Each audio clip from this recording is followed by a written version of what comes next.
Alhamdulillahilladzi anzala sakinah fi qulubil mu'minin yazdadu imana ma imanihim. Asyhadu an la ilaha illallah wa asyhadu anna Muhammadar Rasulullah.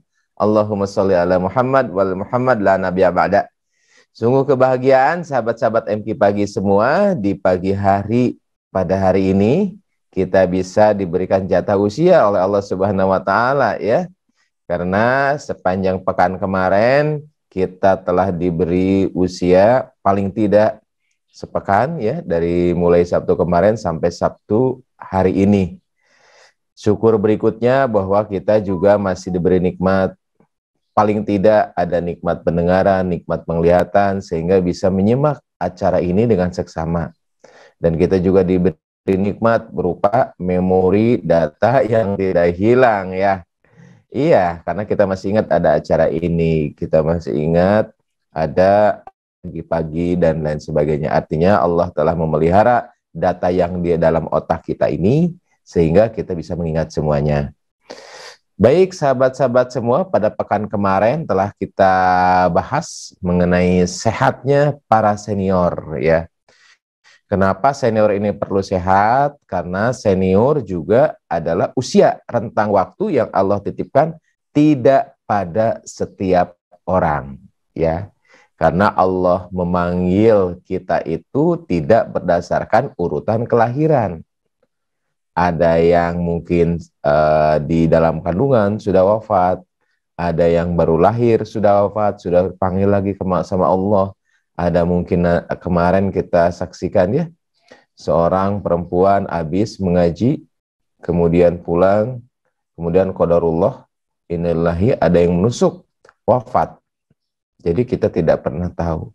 Nah, bagi para bapak ibu sekalian yang saat ini sudah memasuki usia senior, saya agak risih kalau menyebut lansia ya. Memasuki usia senior artinya di sini ada suatu amanat tertentu yang Allah titipkan kepada para ibu bapak sekalian supaya bisa mengkontribusikan apa yang telah didapat dalam rentang waktu usia kronologis, data yang masuk, keputusan-keputusan yang pernah diambil, kemudian ilmu pengetahuan yang pernah didapat, sehingga memiliki keunggulan yang mumpuni dibandingkan dengan adik-adiknya, dibandingkan dengan anak-anaknya yang belum memasuki pada tahap usia senior. Jadi ketika kita berbicara usia lanjut, maka ada stigma buruk yang harus dihilangkan pada diri ibu bapak sekalian. Stigma buruk biasanya apa? Dok, kan saya mah udah tua, udah pensiun, udah sisa umur, begitu ya? Pernah mendengar? Kalau dinamakan sisa, berarti kan kita harus tahu totalnya berapa. Sedangkan kita tidak pernah dikasih tahu sama Allah total umur kita itu berapa. Itu semua rahasia. Dok, saya mah udah tua. Sisa-sisa dari kemampuan diri, sisa-sisa dari otak, sisa dari otot, sisa dari kemampuan untuk berjalan dan lain sebagainya. Ya, pekan kemarin telah kita bahas bahwa ternyata otak kita kalau misalnya memasuki usia 78 tahun, itu sekitar 98% kapasitasnya dibandingkan dengan usia 30 tahun. Artinya kalau dilihat dari pusat pengendali nih, pusat pengendali itu kan di otak ya.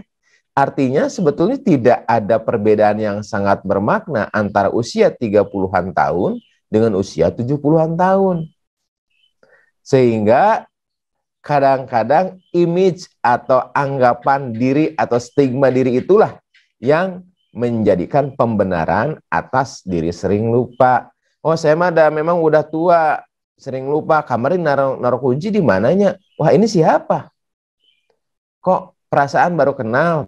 Padahal itu adalah tetangga misalnya. Nah, kebiasaan itu dan memang ada sebagian kenyataan, ada kemunduran dari daya ingat ya pada teman-teman yang demensia. Kemudian dibumbui atau dikuatkan dengan stigma diri bahwa dirinya sudah tua, wajar kalau menjadi pelupa, bahwa dirinya sudah lanjut usia, wajar kalau dia pikun. Itulah yang menyebabkan pada para usia senior ini menjadi lebih mundur daya ingatnya.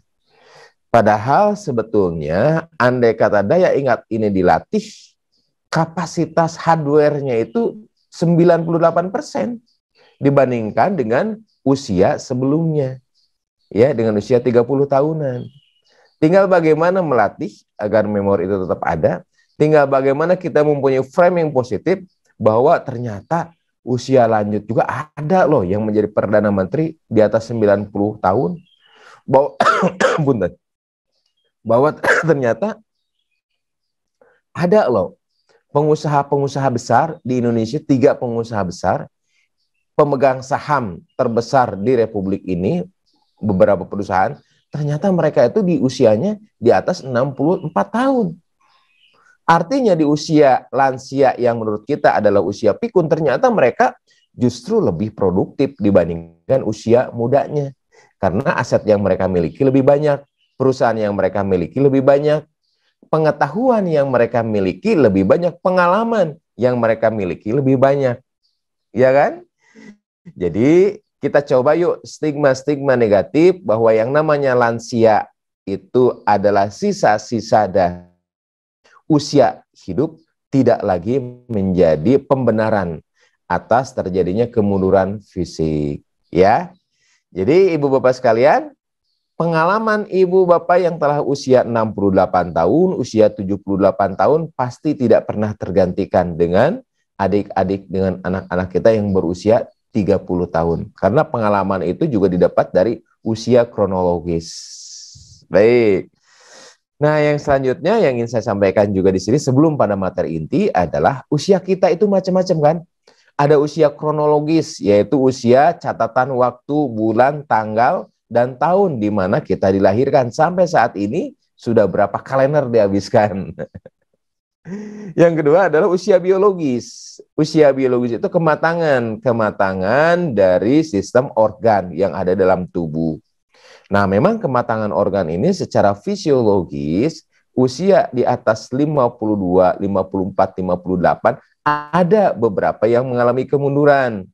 Seperti saya sampaikan di pekan kemarin ya, pembuluh darah ada yang sudah terbentuk flek sehingga alirannya menjadi sebagian tersumbat atau sebagian berkurang.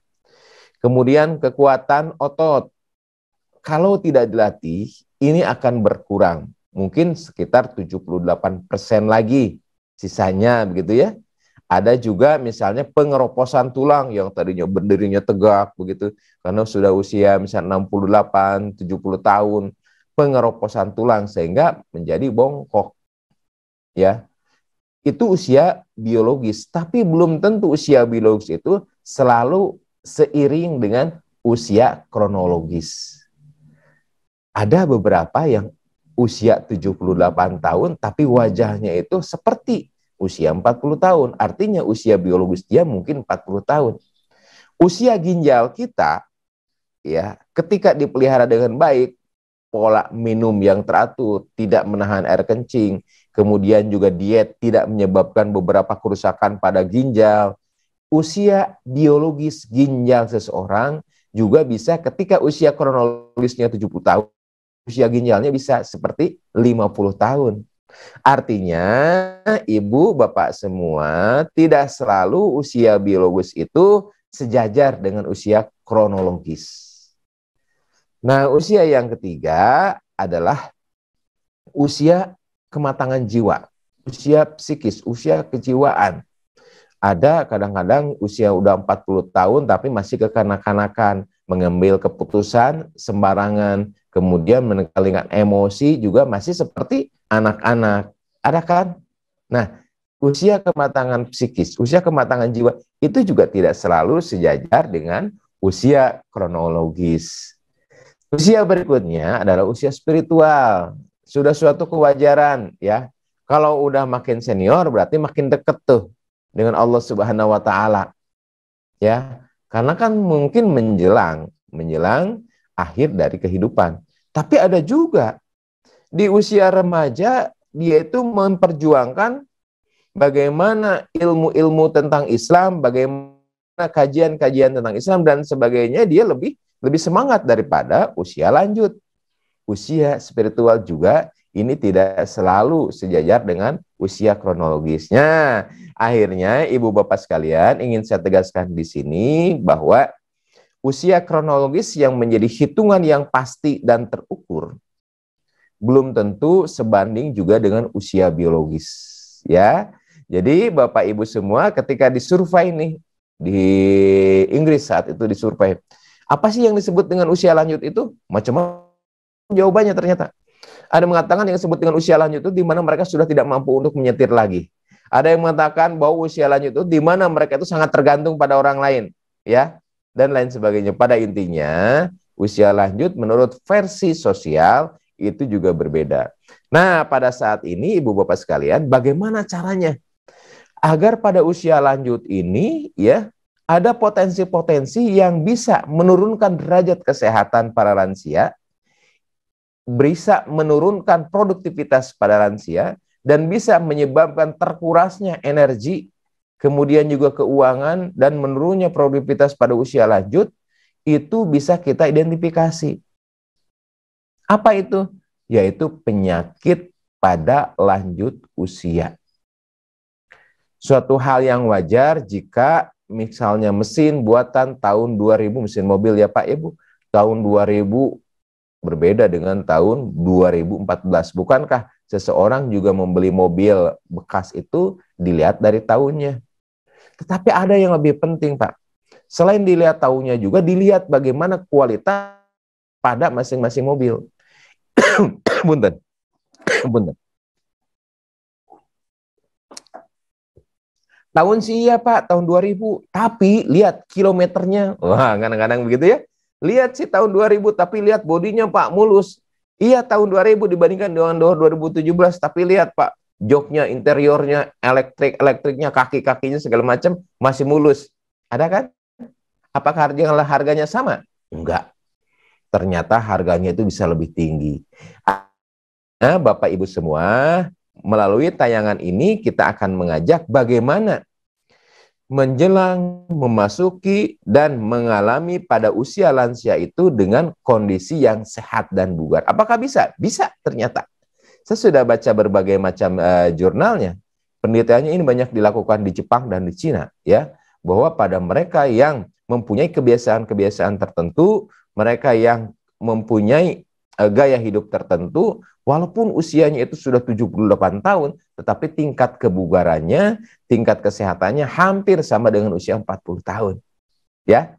Nah, itu tentang kebugaran. Nah, sekarang pada hari ini saya akan membahas bagaimana mengetahui potensi-potensi yang membahayakan, yang menjadikan pada masa lansia itu masa yang menjadi tidak produktif, sakit-sakitan. Ya. Jadi pada hari ini insya Allah kita akan mencari penyebab lansia itu tergantung pada orang. Akan mencari penyebab lansia itu kena penyakit A, B, C, D, penyakit diabetes, penyakit jantung koroner, penyakit stroke, penyakit hipertensi, dan sebagainya. Akan kita cari bagaimana itu kita bisa identifikasi sejak awal dan bagaimana kita bisa menangani dan menata laksana sejak awal. Ya, sejak dini. Tetapi Ibu Bapak semua, kadang ada yang menjadi kendala. Bagaimana kita ingin mencari sesuatu itu ya yang mungkin akan terjadi menjadi sebuah ketakutan. Ya. Jadi ketika Ibu Bapak dianjurkan untuk melakukan misalnya pemeriksaan, Pak, Bu, periksa laboratorium ini kadar lemaknya gimana, fungsi ginjalnya bagaimana, periksa USG, di livernya, periksa ronsen. Jawabannya sebagian menjawab, takut ketahuan dok penyakitnya. Kalau ketahuan jadi pikiran, kalau ketahuan jadi stres, ketahuan jadi pusing, kalau ketahuan ini jadi beban mental. Beberapa kasus ini, bukan hanya 1-2. Ternyata kalau kita lihat dari data ya, itu lebih dari 30% bahwa mereka itu merasa malas, merasa takut untuk melakukan pemeriksaan tentang keadaan tubuhnya yang justru akan mencari potensi penyakit sejak dini. Ya, takut. Jadi sahabat-sahabat semua, rasa takut inilah yang menjadi penghalang seseorang yang memasuki masa lansia untuk menelusuri, untuk mencari potensi yang akan menyebabkan kerusakan pada tubuhnya. Jadi kalau kita lihat ibu bapak semua ya, kalau ini misalnya harimau, harimau masih bayi seperti ini, masih kecil seperti ini ya, lebih mudah nggak untuk mengendalikannya? Kira-kira ibu takut nggak? Kayaknya kecil takutnya ya. Kemudian kira-kira mudah nggak untuk mengusirnya? Lebih mudah. Mudah nggak kira-kira kalau dalam tanda kutip misalnya untuk memindahkannya ke tempat lain, misalnya ke hutan, lebih mudah dibandingkan dengan jika binatang buas ini sudah sebesar ini. Akan lebih sulit. Bahkan mungkin hidup kita juga terancam andai kata di lingkungan kita ada harimau seperti ini. Ya. Jadi, secara logika alangkah lebih mudah, lebih murah dan lebih simpel gitu ya jika kita mengusir harimau yang berbahaya ini dari sejak kecilnya. Kesalahan kita terbanyak nih ya, nggak mau menemukan ada harimau di dalam tubuh. Ya, jadi nggak mau menemukan potensi bahaya di dalam tubuh sejak bahaya itu masih ringan. Ya, oke. Ada sebuah bendungan, ini sangat besar bendungannya. Ketika ada retakan-retakan ini dicari, dan retakan-retakan ini misalnya menimbulkan kebocoran, alangkah lebih mudahnya jika keretakan itu dicari secara berkala, sehingga tidak terjadi musibah hancurnya bendungan seperti ini. Bukankah Pak Habibie sebagai salah satu tokoh kita itu disebut dengan seorang ahli peneliti keretakan pada pesawat, the Cracker Man, bisa menghitung. Sehingga dengan keretakan yang bisa dihitung dan bisa diprediksi, itu bisa menyelamatkan pesawat dari kerusakan dan menyelamatkan nyawa yang banyak ketika pada prosesi penerbangan. Bukankah mencari sesuatu kekurangan itu dibayar mahal? Contoh, Google pernah membayar seseorang itu sekitar 500 juta, saya baca ya, seorang Indonesia yang berhasil menemukan kelemahan atau bug pada sistem yang ada di Google. Dibayar tuh. Kenapa? Dengan mengetahui adanya kemungkinan kerusakan, kebocoran dari program, kemungkinan kehancuran akibat yang sebenarnya bisa dihindari. Iya kan? Nah, demikian juga misalnya ketika kita merawat bangunan, ya angka lebih mudah, lebih murah jika ada misalnya penelitian atau perawatan atau pemantauan berkala. Kalau misalnya sudah terjadi seperti ini, waktu yang terbuang lebih lama, biaya yang terbuang lebih banyak lagi, kemungkinan terjadinya sesuatu pada diri ini lebih besar lagi. Jadi, ibu bapak semua ingin kita sampaikan di sini bahwa ketika seseorang mencari penyakit dari awal potensi itu ada, maka akan berhadapan dengan resiko ini ketika penyakit tersebut ditemukan. Ya, saya tuh nggak mau, Pak Dokter, cek gula darah, cek untuk HbA1c ya, misalnya berkala 4 bulan atau 1 tahun sekali, takut ketahuan ada diabetes. Saya nggak mau cek tensi, takut ketahuan ada darah tinggi. Ternyata ketika diabetes itu sudah menyebabkan kakinya itu luka, borok nggak sembuh-sembuh, terpaksa kan tetap juga diperiksa. Oh, ibu punya penyakit gula, ya punya penyakit diabetes, nggak tahu, nggak pernah diperiksa. Ini lihat, gulanya udah nyampe 600, lukanya nggak sembuh-sembuh. Artinya diabetes tersebut dari harimau bayi sudah berubah menjadi harimau besar yang menjadikan kakinya itu busuk. Ketika itu terjadi, ya, tingkat kesulitan untuk pengobatan lebih tinggi, memerlukan ahli lagi, Bu. Kalau misalnya diabetes itu masih dari gejala dari awal, ya, misalnya gula darahnya 200, cukup mungkin ibu nanti berobat di puskesmas, gitu ya. Di sana ada dokternya, di sana juga ada ahli gizinya, bagaimana mengelola gizi dan sebagainya. Tapi jika sudah terjadi kerusakan pada kaki, harus diamputasi. Berarti kan bukan lagi perlu teman-teman ahli gizi dan dokter umum, perlu dokter spesialis anestesi, perlu dokter spesialis ortopedi, perlu dokter untuk mengendalikan dokter penyakit dalam dan sebagainya. Tingkat kesulitan lebih tinggi, tingkat keahlian yang diperlukan juga lebih tinggi. Sumber daya yang diperlukan juga tidak cukup. Untuk misalnya obat yang diminum saja, pengendalian dari makanan saja, perlu suntik insulin lagi dan sebagainya. Fasilitas juga nggak bisa diselesaikan misalnya di tingkat fasilitas kesehatan tingkat pertama. Harus di rumah sakit yang ada tenaga spesialisnya. Modalitas yang dibutuhkan juga ternyata lebih banyak. Perlu misalnya nanti ada kaki, protesa kaki palsu misalnya, kaki buatan ya, itu akan lebih tinggi lagi modalitas yang diperlukan. Dan belum tentu, walaupun fasilitas ada, walaupun modalitas banyak, belum tentu itu berhasil bisa mengendalikan. Ya, andai kata sudah terjadi kerusakan ginjal, misalnya yang permanen, ya sudah, cuci darah seumur hidup. Artinya, begitu dahsyatnya kalau kita tidak berhasil menemukan potensi masalah. Waktu yang dilakukan untuk terapi pasti juga lebih banyak, lebih lama ya. Ada mungkin bahkan yang tidak bisa diterapi atau dengan mengkonsumsi obat terus-menerus seumur hidup. Persentase pulihnya juga pada tingkat advance akan lebih lama. Waktu produktivitas untuk keluarga dan untuk keluarga juga akan berkurang. Akankah kita usia lansia ini seperti ini? Mau yang mana coba Ibu Bapak?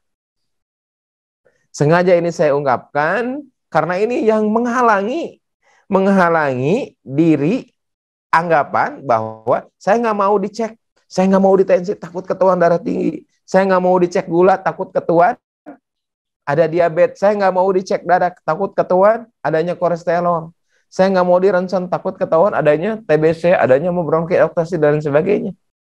Ya, padahal jika diketahui pada taraf yang belum membahayakan, sangat mudah untuk dikendalikan. Nih, ini salah satu contoh, Ibu Bapak semua, tentang kanker payudara yang sehari-hari sering saya hadapi ya. Kalau misalnya kanker payudara ini ditemukan seawal, ya, misalnya pada stadium 0, pada stadium 1, maka ketika dilakukan terapi, dilakukan tata laksana dengan benar, maka dalam 5 tahun, 98% di antara 100 itu, 98 orang, itu masih bisa bertahan, masih bisa sehat. Ya, 98% 5-year survival rate-nya, 98%. Artinya, 98 orang pada stadium 1, pada stadium awal, ketika diterapi, maka dalam 5 tahun itu 98 orang itu masih sehat. Tetapi jika sudah stadium lanjut, ya, stadium 4 misalnya ya, maka dalam 5 tahun itu mungkin dari 100 orang itu hanya sekitar 12 yang masih hidup. Yang lainnya sudah ada komplikasi paru-paru, komplikasi ke liver, komplikasi ke otak, dan sebagainya. Jadi bisa dibandingkan tuh Bu, kalau misalnya kita menata laksana pada tahap awal, maka angka kemungkinan untuk sehatnya itu lebih tinggi, jauh banget. Antara 89%, 90% dengan 12-15%. Ini angka terakhir yang saya dapat. Ini 5-year survival rate pada kanker payudara di Guangzhou, ya, di China. Di sana itu ada rumah sakit khusus kanker, ya. Di sana itu juga saya pernah belajar. Di sana ada yang namanya rumah sakit yang memadukan pengobatan barat dan pengobatan timur. Waduh, bagus sekali. Di Guangzhou ada namanya Western and Eastern Hospital. Di sana ada yang disuntik dengan obat-obatan dari akar-akaran, ada yang diinfus dari akar-akaran. Saya lihat tuh, ya. Kemudian juga ketika operasi juga akan ada aplikasi tertentu pada luka operasi itu dari akar-akaran juga. Ada juga obat yang dari kimianya, Masya Allah. Menurut saya itu salah satu rumah sakit terbaik untuk penanganan kanker di dunia, ya. Jadi kalau kita lihat nih, salah satu contohnya, ini data dari Guangzhou, tahun 2012, teman-teman. Andai kata yang kanker payudara ini pada stadium awal, stadium 0, stadium 1, kalau pada stadium 0, maka dipastikan 100% dalam 5 tahun itu tetap dia sehat. Tetapi jika stadium 4, sudah ada borok, sudah ada pembesaran kelenjar di ketiak, sudah ada penyebaran metastase di otak, sudah ada penyebaran di liver, maka dalam 5 tahun ini dari 100 orang, hanya 22 orang yang masih survive. Sisanya 88 orang itu sudah tidak ada lagi. Jadi artinya saya ingin tegaskan di sini nih sebagai ikhtiar. Masalah hidup mati qadarullah itu masalah keputusan Allah. Tetapi masalah ikhtiar terbaik bagi tubuh terbaik, bagi jasad yang telah Allah ciptakan dan sebaik-baiknya bentuk, itu adalah kewajiban dan merupakan ibadah. Jadi kewajiban kita itu bukan masalah hidup dan mati, tapi bagaimana caranya amanah yang telah Allah berikan pada tubuh kita ini tetap bisa berjalan optimal. Jadi ibu bapak sekalian ya, mudah-mudahan nih dengan adanya tayangan ini saya ingin memberikan sesuatu perubahan. Mudah-mudahan Allah yang merubah. Bahwa jangan takut untuk mencari potensi penyakit yang akan membahayakan, bukan ketika penyakit itu sudah tumbuh besar dan membahayakan. Jadi mencari potensi sejak penyakit itu belum ada atau belum diketahui. Dan itu saya kita ke belakang lagi jauh lebih murah, jauh lebih mudah, jauh lebih memerlukan SDM sumber daya yang lebih sedikit dibandingkan jika penyakit tersebut sudah menjadi penyakit pada stadium lanjut, begitu ya? Baik. Nah, sekarang jadi kita sudah aja. Mudah-mudahan sepakat semua ya, ibu bapak semua ya. Jangan nunggu hujan. Jangan nunggu hujan, apalagi nunggu banjir ya. Segera kita siapkan payung, segera siapkan kita jas hujan, segera perbaiki atap, jangan nunggu bocor. Jangan nunggu bendungan itu ada amrol, tapi periksalah berkala supaya ada kemungkinan sedikit pun itu bisa kita lakukan intervensi agar musibah besar tidak terjadi. Nah, mudah-mudahan ya, mudah-mudahan ibu bapak ya bisa bisa diterima ya maksud saya ini ya, sehingga angka kejadian kanker payudara, terjadinya komplikasi diabetes, terjadinya serangan jantung, terjadinya serangan stroke itu bisa jauh menurun. Kenapa? Karena itu bisa dideteksi sejak awal. Sejak masih harimau itu lucu-lucunya. Sejak masih harimau itu masih bayi, ya. Nah, bagaimana strateginya, Dok? Strateginya adalah nyari penyakit. Sering kata, wah kamu mah nyari penyakit. Ya, maksudnya bukan nyari gara-gara, bukan nyari masalah. Justru mencari harimau ketika bayi itu akan lebih mudah ngambilnya, lebih mudah ngusirnya daripada harimau dalam tubuh kita itu sudah besar. Akan ribet lagi. Jadi cari penyakit apa yang mungkin terjadi pada diri. Caranya bagaimana? Ketika kan kita sedang masalah usia lanjut nih. Ada data statistik teman-teman. Pada usia lanjut penyakit apa saja sih yang sering terjadi? Ada 4 paling tidak. Ada memang 10 besarnya ya. Penyakit pertama adalah penyakit jantung dan pembuluh darah. Ya. Penyakit kaitannya dengan hipertensi misalnya ya. Ibu bapak untuk mencari penyakit hipertensi amat mudah, simpel. Cukup dilakukan pemeriksaan berkala untuk tensi darah. Itu penyakit terbesar loh. Penyakit terbanyak pada lansia. Dok, saya mah usia sudah 60 tahun, wajar kan kalau tekanan darah saya mah 160? Enggak juga. Enggak juga. Kriterianya enggak begitu. Nah, ini juga menjadi hoax yang sering beredar. Dok, saya mah usia kan 70 tahun. Wajar kan kalau tekanan darah saya itu 160, 170. Disangkanya tekanan darah itu seiring dengan usia kronologis. Dok, wajar kan saya mah 160 tahun. Jadi rata-rata 160 per 120 katanya. Enggak begitu, teman-teman. Itu justru yang menjadi pembenaran. Jadi simpel kan mengukur tekanan darah, padahal tekanan darah yang terkendali itu bisa mengurangi atau menurunkan resiko-resiko penyakit serangan jantung, penyakit stroke. Stroke karena pendarahan pecah pembuluh darah. Dari mana faktor resikonya? Salah satunya dari hipertensi. Yang ketiga dari kerusakan ginjal permanen, ya, chronic renal failure yang menyebabkan cuci darah tuh. Dari mana? Salah satunya adalah dari hipertensi. Apakah hipertensi mahal untuk dilakukan pemeriksaan? Enggak, teman-teman. Enggak mahal. Yang mahal adalah ilmunya, yang mahal adalah kedisiplinannya untuk melakukan pemeriksaan diri. Oke?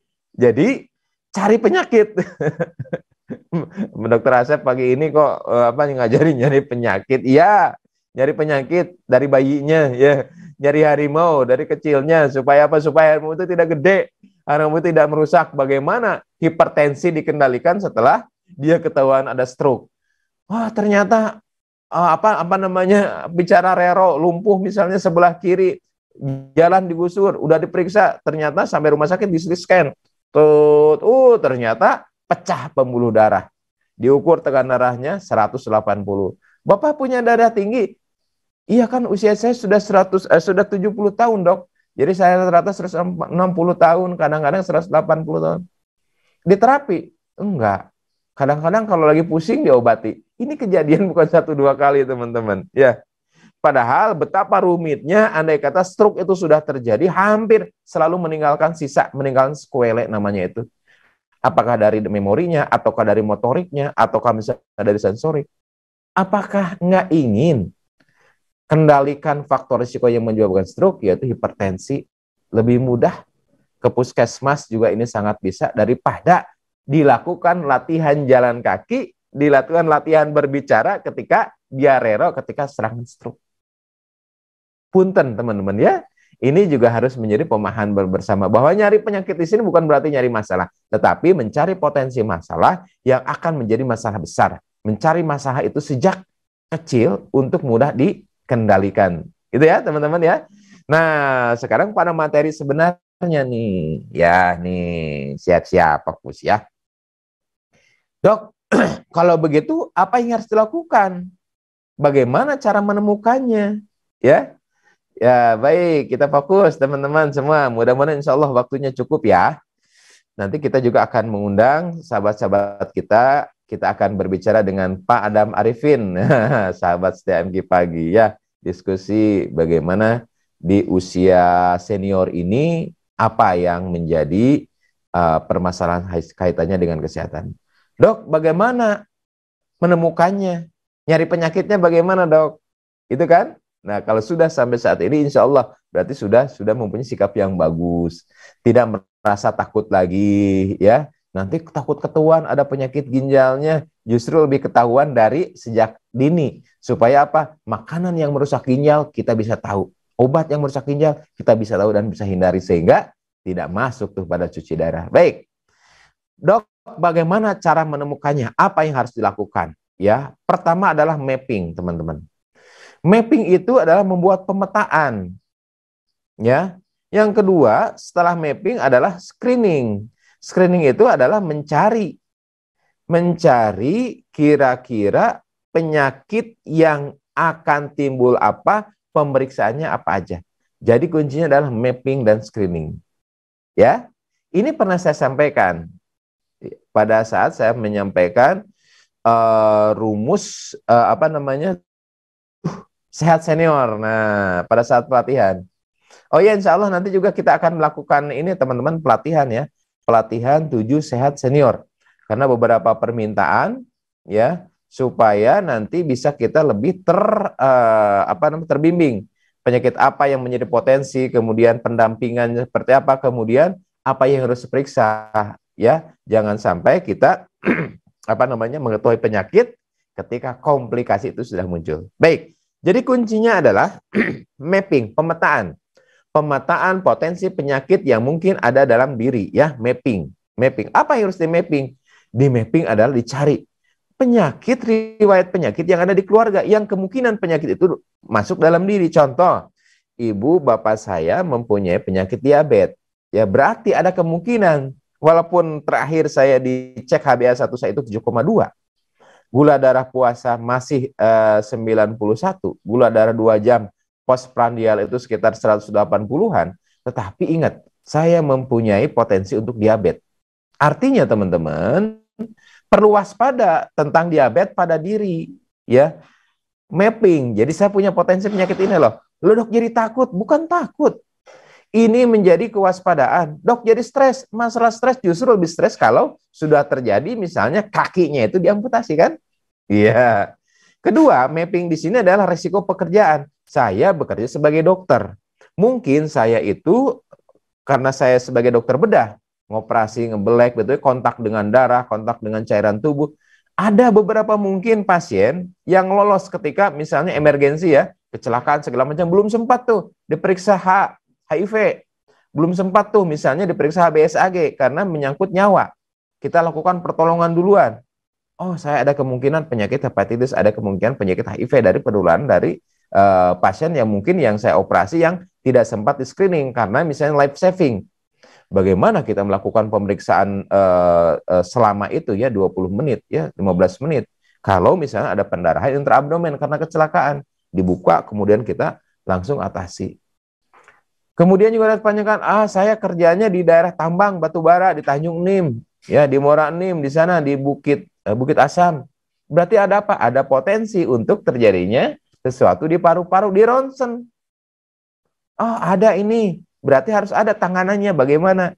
Ya kan? Riwayat pekerjaan. Saya pekerjaan programmer nih, sering duduk. Harus bagaimana? Kemungkinan ada sesuatu misalnya di potensi di dislipidemia, kemudian juga penyakit hemoroid misalnya. Pekerjaan saya duduk banget, mager, jarang gerak. Nah, ini potensi juga untuk terjadinya kolesterol dan sebagainya. Resiko penyakit dulu saya pernah misalnya menderita penyakit TBC kelenjar, ya. Berarti kemungkinan ada juga. Kemudian resiko lingkungan, ini lingkungan kumuh. Kiri kanan ada yang berobat penyakit paru-paru, penyakit TBC, ada kemungkinan. Jadi ini dilakukan mapping teman-teman, ya. Nah, penyakit epidemi, pandemik yang ada pada saat itu, ada penyakit COVID, ada penyakit cacar monyet dan sebagainya ya. Ini harus di mapping, dipetakan. Insya Allah nanti di pelatihan nanti akan kita ajarin teman-teman. Ibu, bapak penyakit apa saja, misalnya ada penyakit kanker apa aja yang bisa kemungkinan menjadi potensi pada diriwayat dari keluarga. Setelah itu ya teman-teman, setelah di mapping baru kita lakukan screening. Ibu bapak ini ada kemungkinan penyakit diabetes nih. Kita anjurkan nanti tiap 3 bulan ibu dicek ya kadar HbA1c. Apakah ada DM atau tidak ya. Ibu bapak ini ada penyakit degeneratif nih. Kemungkinan ada pengeroposan tulang. Kita cek ya bone density-nya. Kemudian ada juga pada usia lanjut itu misalnya sering terjadi penyakit serangan stroke atau penyakit kanker, dicek ya dari data. Jadi sahabat-sahabat semua kita bisa memprediksi adanya penyakit yang mungkin muncul. Gitu ya. Nah, ini kalau kita lihat angka kejadian penyakit-penyakit ya berdasarkan penyakit terbanyak dan umur. Teman-teman kita lihat ya, kalau hipertensi pada usia 55-64 tahun, ya prevalensinya sekitar 45%. Ini hampir setengahnya loh. Hampir setengah. Ini dari Rikasdas Kementerian Kesehatan tahun 2013. Punten ya, datanya ini agak lama ya. Tetapi gambarannya tidak terlalu jauh ini kok. Tahun 2018, 2019 ini juga nggak terlalu jauh. Rata-rata penyakitnya ini juga. Kita udah tahu ya. Penyakit pada lansia ini rata-rata ini juga. Harusnya mah kita udah tahu ya bahwa ketika jalan misalnya ke kota A, di sini ada lubang, di sini ada misalnya genangan air, di sini ada jembatan jembatannya kecil, di sini ada kemungkinan pohon itu runtuh ya. Sebetulnya karena itu sudah terus kayak gitu, para sopir itu sudah lihai lagi. Oh, di sini ada lubang, berarti jangan ngambil ke kiri, ngambilnya ke kanan. Terus begitu. Ini juga sebetulnya udah hampir menatap seperti ini teman-teman. Hipertensi, artritis, stroke, ya. Kemudian penyakit paru menahun kronis, kemudian diabetes, kemudian kanker, penyakit jantung, penyakit ginjal, ya. Rata-rata ini kan. Nah, bagaimana caranya agar pada lansia ini ditensi paling tidak tiap bulan? Mudah kan? Mudah. Dibandingkan dengan hipertensi itu sudah menjadi potensi untuk stroke. Gitu kan? Jauh lebih mudah, jauh lebih murah. Contoh lagi, misalnya ada penyakit jantung koroner, ada loh pemeriksaan panel untuk pemeriksaan resiko jantung. Di antaranya dengan pemeriksaan profil lipid, ya, kolesterolnya berapa, trigliseridnya berapa, HDL-nya berapa, FLDL-nya berapa, gitu ya. Itu bisa menjadi prediksi, faktor prediktor, sehingga kita bisa tahu, oh seberapa besar potensi saya ini untuk untuk mendapat serangan jantung koroner. Bukankah dengan adanya tahu bahwa penyakit ini sering terjadi pada usia lanjut ini bisa menjadi gambaran bagi kita screening apa yang harus dilakukan kan? Jadi sahabat-sahabat semua ya, ketika kita tahu nih di depan itu kira-kira potensi bahaya apa, kita siapkan senjatanya dari saat ini. Ketika kita tahu bahwa di depan itu akan ada yang menyerang di daerah kepala, kita sudah siapkan helm. Ketika tahu di depan itu sudah mendung, kita sudah siapkan jas hujan, siapkan payung. Lebih mudah kan? Lebih mudah, lebih nyaman, lebih murah. Jadi sahabat-sahabat semua ya, lebih mudah kita mencegah hipertensi, kita mengelola hipertensi daripada sudah terjadi stroke serangan seperti ini. Ya, ini angka kejadiannya teman-teman. Jadi angka kejadian makin tinggi umur, makin tinggi tekanan darah, makin tinggi umur, maka kejadiannya itu makin meningkat. Lihat tuh. Di atas 85 tahun angka kejadian stroke-nya lebih tinggi dibandingkan usia 66 sampai 74 tahun dan sebagainya. Jadi ya, potensi-potensi seperti itulah yang menjadi bahan bagi kita untuk bisa mencegah. Contoh lagi nih, ini yang terakhir saya sampaikan ya. Jadi misalnya ini untuk stroke. Stroke itu teman-teman ya, kalau sudah terjadi, ini dampaknya itu luar biasa. Karena yang terganggu adalah bagian pengendali di dalam tubuh, otak. Yang mengendalikan memori. Kadang-kadang ketika stroke ada sequel, dia tidak ingat siapa begitu ya, nama di mana begitu ya.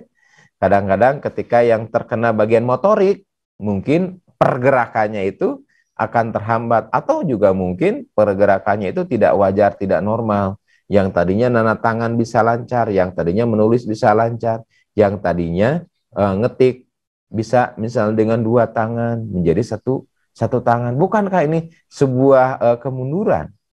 Padahal ini bisa dicegah dan dikendalikan. Dari mana nih?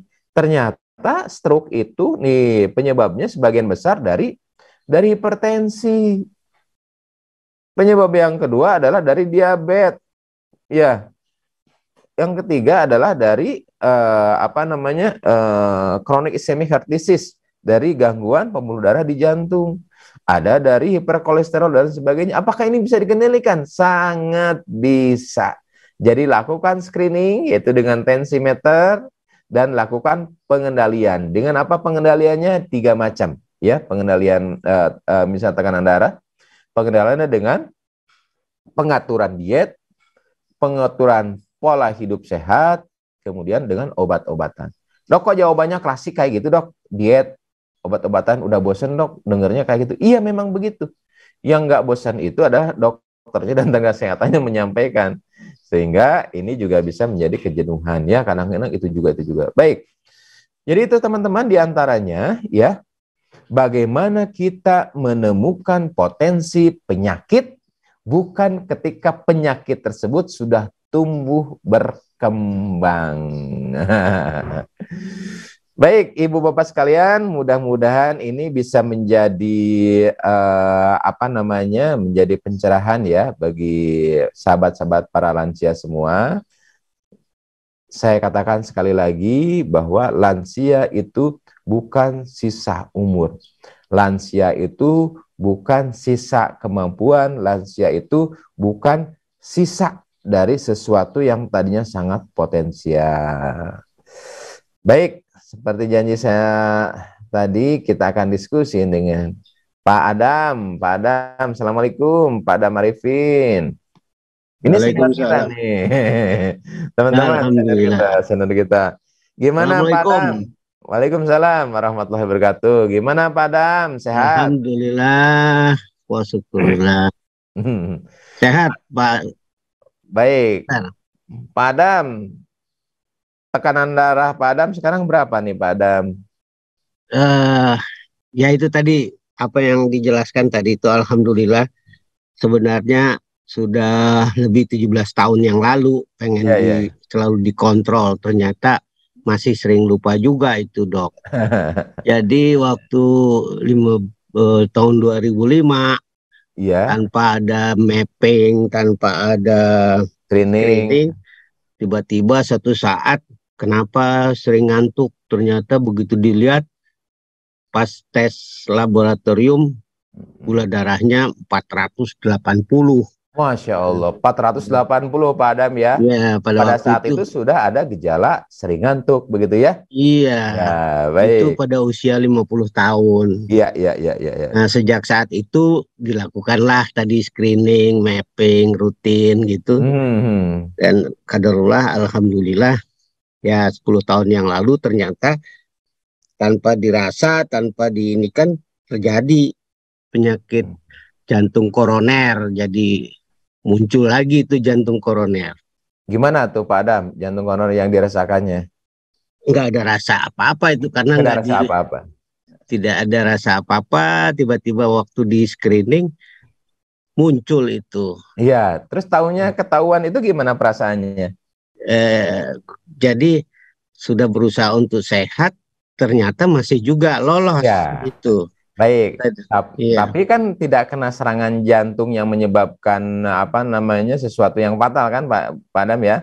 tidak. Jadi yang Hmm. terasa itu biasa-biasa dan tidak melakukan screening, tiba-tiba dilakukan pengecekan eh, kateterisasi, Kateterisasi ditemukan adanya sumbatan ya. temukan ada Sumbatan Pak. penyumbatan dan alhamdulillah langsung nyumbatnya banyak tuh dok, 4.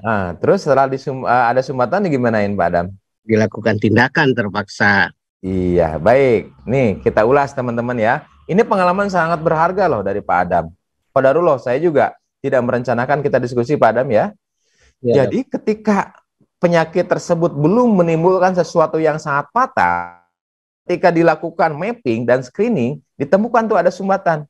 Bagaimana jika serangan jantung ini terjadi di suatu misalnya Pak Adam sedang bepergian dinas di luar kota yang jauh kemana-mana, tiba-tiba terjadi serangan jantung, tiba-tiba terjadi sumbatan, mungkin qadarullah takdirnya sekarang Pak Adam sehat, andai kata mungkin kita berandai-andai ya, andai kata tidak dilakukan screening seperti itu, mungkin bisa terjadi sesuatu yang sangat fatal. Nah kan buktinya Pak Adam nggak merasakan apa-apa, sekarang nggak merasakan nyeri dada, aktivitas masih biasa Pak Adam ya. Itu Alhamdulillah. hikmah diantaranya teman-teman, hikmah bagaimana kita memelihara tubuh amanah Allah ini ya sebelum datangnya potensi penyakit dilakukan pemeriksaan untuk mencari penyakit. Nyari penyakit Pak Adam ya. Iya, Awalnya kan nggak tahu ya ada sumbatan ya saya tahu dok. awalnya. Silakan. Boleh tanya dok, itu Ya, kan mangga mangga kita Pak. sudah melakukan mapping, sudah Mm-mm. screening, tetapi terjadi sesuatu yang memang ya kadarullah bisa terjadi. Misalkan kondisi darah bagus, urin Mm-mm. bagus, Mm-mm. ginjal bagus, Ya, ya alhamdulillah. semua faktor-faktor itu bagus. Tiba-tiba ya bisa muncul kejutan gitu mendadak Ya. yang tidak kita duga. Misalkan contohnya tadi kan beberapa waktu yang lalu tuh Pak Dokter cerita mengenai screening untuk laki-laki misalkan ya dok Ya. ya. Mm-mm. Nah itu ternyata muncul misalkan PSA di atas normal Oh, gitu ya. untuk prostat ya. Ya. Ya, nah itu sebenarnya mungkin apakah memang semua pria akan mengalami itu, gitu dok? Gimana tuh Ya. dok? Baik, ini pertanyaan yang bagus. Ini lanjutan dari bahasan tadi, Pak Adam. Baik, Ibu, Bapak semua, dalam langkah screening, ternyata tidak semua nilai itu bisa berkorelasi dengan potensi penyakit tertentu. Contoh begini ya, saya kok udah dicek, kadar kolesterolnya bagus, trigliseridanya bagus, tetapi setelah dilihat ternyata kok ada penyumbatan di arteri koronaria sebelah kanan. Penyumbatan misalnya 86%. Kok kenapa bisa terjadi? Bertanya begitu ya. Nah, inilah pentingnya Ibu, Bapak semua di screening bukan hanya angka, bukan hanya nilai, tapi di screening dengan ada metode penyaringan khusus. Yaitu yang dilakukan oleh siapa? Dilakukan oleh dokter ahlinya. Karena tidak semua penyakit itu sensitif ya dilakukan screening dengan hanya menggunakan kolesterol dan trigliserida. Contoh, untuk penyakit jantung, ada faktor prediktor lain. Ada yang dinamakan seromarker, ada yang dinamakan zat khusus ya, yang itu diperiksa hanya pada dalam keadaan potensi tertentu. Contohnya begini, jika ada misalnya gangguan pada buang air kecil, saya contohkan PSA tadi ya, gangguan buang air kecil, maka ada dua mungkin yang screening akan dilakukan. Pertama, pemeriksaan secara radiologis, imaging dilihat, yaitu pemeriksaan USG. Pemeriksaan USG dikombinasikan dengan pemeriksaan laboratorium, yaitu pemeriksaan prostat spesifik antigen, ya, sebagai faktor prediktor adanya ini benign prostat hiperplasia, adanya misalnya kanker dari prostat. Dikombinasikan antara dua itu. Nah, baru nanti dianalisis lagi oleh dokter. Jadi, itu jauh lebih murah daripada punten. Ada beberapa termasuk nih teman-teman kami, teman-teman sejawat dokter, baru tahu adanya kanker prostat setelah dia tuh nyeri pinggang. Nyeri pinggang yang sulit untuk diobati. Ternyata nyeri pinggang tersebut adalah menjalarnya kanker prostat ke tulang belakang. Sudah melakukan metastase. Kansernya itu sudah menyebar ke tulang belakang. Artinya kalau keadaan seperti ini berarti keadaan sudah lanjut. Jadi ibu bapak semua, saya tegaskan ya, screening itu penting. Ya, setelah lakukan screening maka lakukanlah penilaian nilai-nilai tersebut ya, data-data tersebut dengan dokter yang terkait. Dok, saya mah sudah diperiksa tekanan darahnya bagus terus. 140. Ibu minum obat apa? Ada amlodipin 5 mg. Dari mana ibu obatnya? Kan karena dokter itu sudah ngasih obat itu aja, dok. Ya udah saya beli aja obatnya itu juga. Yang dikendalikan oleh ibu adalah angka, bukan hipertensi.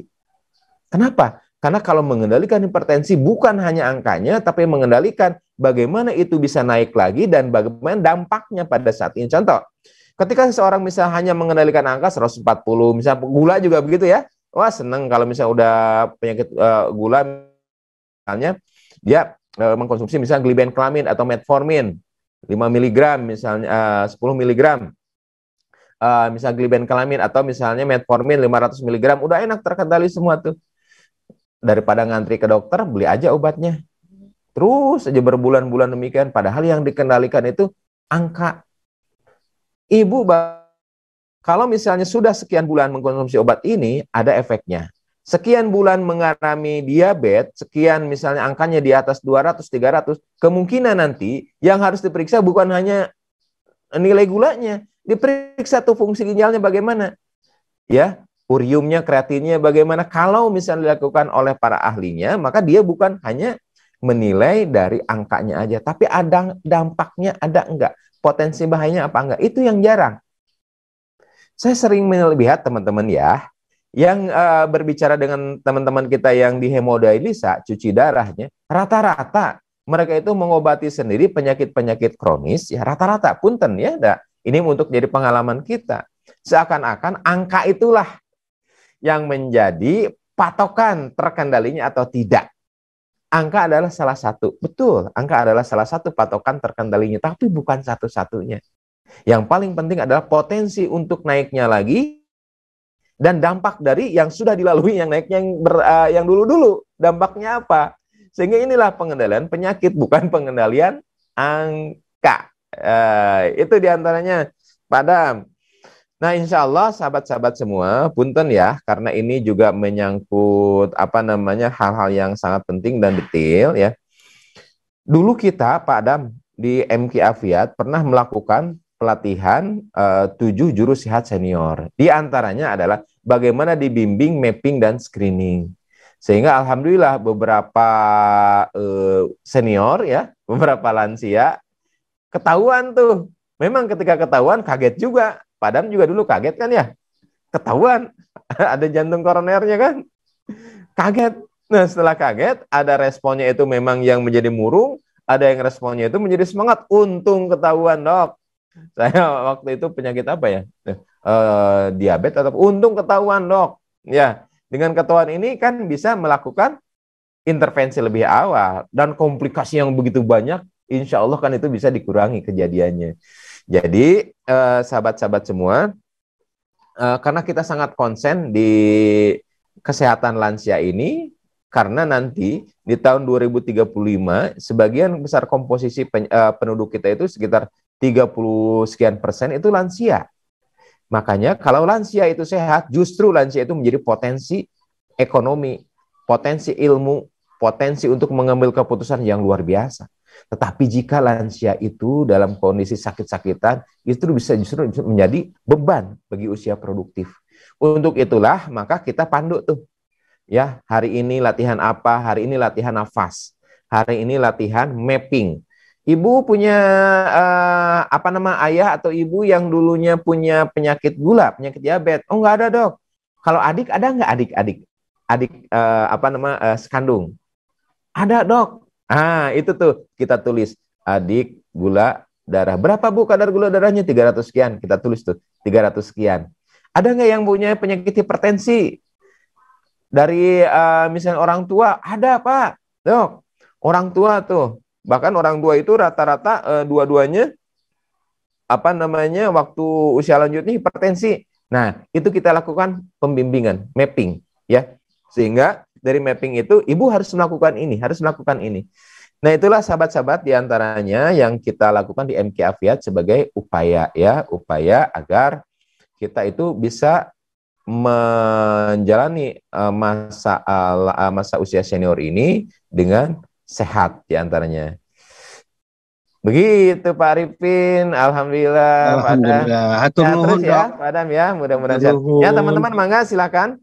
Kalau misalnya yang bisa kita bantu untuk ikut membersamai pelatihan 7 Sehat Senior, diantaranya materinya adalah mapping dan screening, mudah-mudahan bisa bisa kami bantu untuk sama-sama bimbing. Enggak mahal, enggak ribet pelatihannya kok.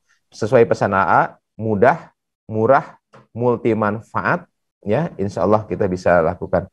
Baik sahabat-sahabat semua, sudah waktunya jam 6, ya, saat-saatnya berpisah untuk sahabat-sahabat yang ada di MKFM, ya, dan beserta jaringan di seluruh Indonesia, MKTV, ya, dan jejaring sosial AGIM. Mudah-mudahan ilmu yang telah Allah berikan tadi, diantaranya lewat lisan saya dan Pak Adam Arifin, memberikan kita kualitas sehat yang lebih baik. Subhanallah, syahadu alla ilaha illa anta, astaghfiruka wa atubu ilaik. Assalamualaikum warahmatullahi wabarakatuh.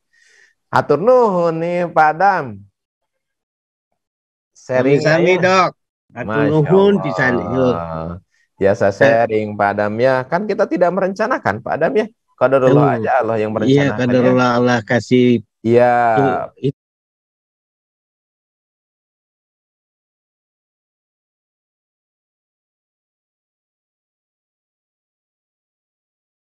Dan share bila kajian ini dirasa bermanfaat. Jangan lupa untuk follow sosial media AAGIM di Instagram @aagim, Facebook fanpage Kiai Haji Abdullah Gimnasiar, dan sahabat sekalian yang ingin kursus singkat menata hati, dapat follow Twitter AA di @aagim.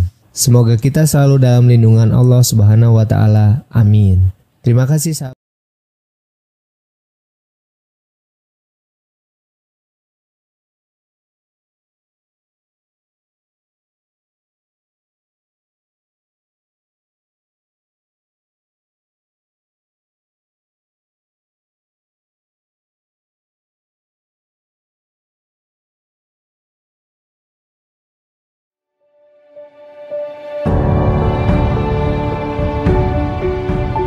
Saudaraku sekalian, ini adalah kawasan Eko Pesantren 2 di daerah Parompong. Masya Allah, luasnya 4,6 hektar dan di sini akan segera dibangun masjid dan pesantren.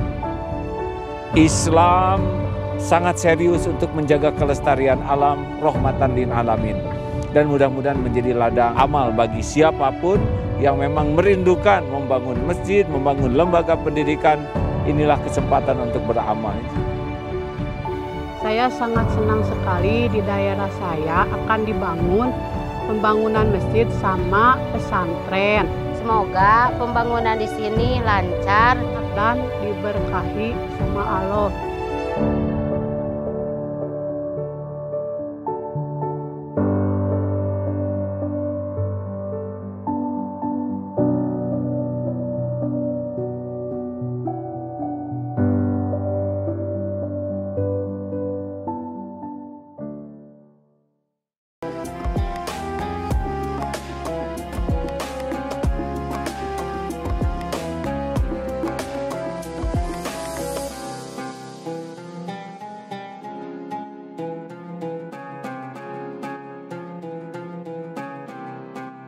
Jangan lupa, saya bilang sekalian, terus berlangganan di Darut Tauhid Official.